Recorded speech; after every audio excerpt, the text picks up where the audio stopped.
Pengacara Mas Beci sebut korban pernah chat mesra, hingga buat puisi cinta.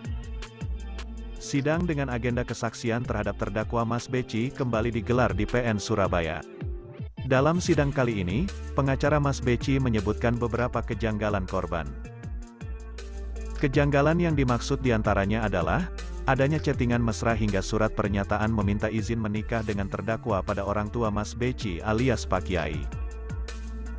Selain itu, dalam perkara ini korban juga dianggap memiliki sosok pacar lain yang dipertanyakan kuasa hukum terdakwa. Ketua Tim Penasihat Hukum Terdakwa, Gede Pasek Suardika mengatakan, obrolan dalam chattingan terdakwa dengan korban dinilai terbukti. Ia menegaskan, bakal menunjukkannya dalam sidang yang akan datang. Chattingan tersebut terekam jelas dalam nomor WhatsApp pribadi antara korban dengan terdakwa. Korban chat sama terdakwa benar. Nanti kita kasih pada saatnya. Saksi korban sudah mengakui pernah main chat dengan terdakwa beberapa kali setelah waktu yang disebutkan sebagai waktu diperkosa. Kalimat dalam chat tersebut mengucapkan kata sayang, cintaku, bahkan pernah juga buat puisi cinta. Tidak hanya itu, saksi korban juga mengakui kirim foto ke terdakwa. Ini ada motif aktus resnya, atau mens rea, sudah ketemu bahwa Beci dijatuhkan dari Sidikiyah, katanya usai sidang di PN Surabaya. Kamis, 1/9. Ia menambahkan, dalam kesaksian kali ini, salah satu saksi yang juga saudara kandung korban mengakui jika korban selama ini telah memiliki pacar. Padahal, dalam kesaksian sebelumnya, korban membantah jika telah memiliki pacar.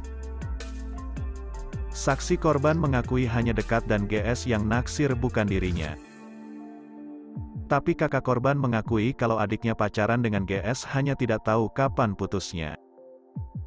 Ada ketidaksinkronan dalam keterangan korban dengan saksi lainnya, tegasnya.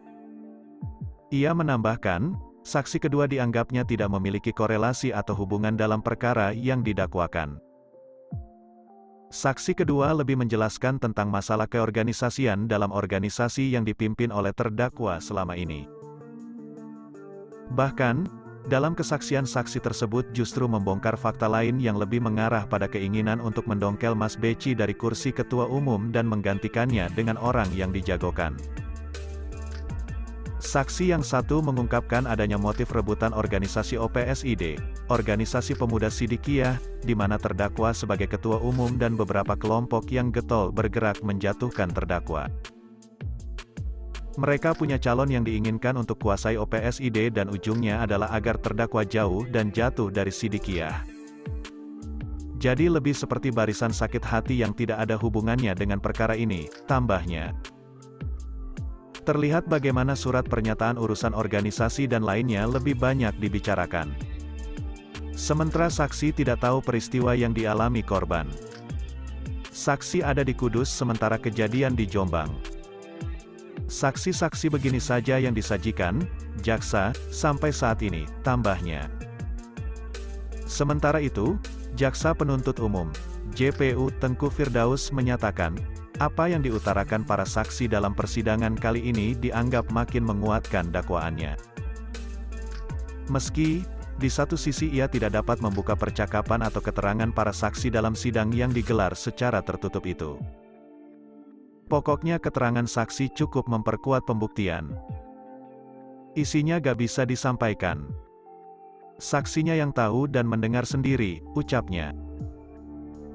Seperti diketahui, MSAT alias Beci dilaporkan ke Polres Jombang atas dugaan pencabulan terhadap perempuan asal Jawa Tengah dengan nomor LPB 392, XRES 1, 24/2019, JATIMRES JBG.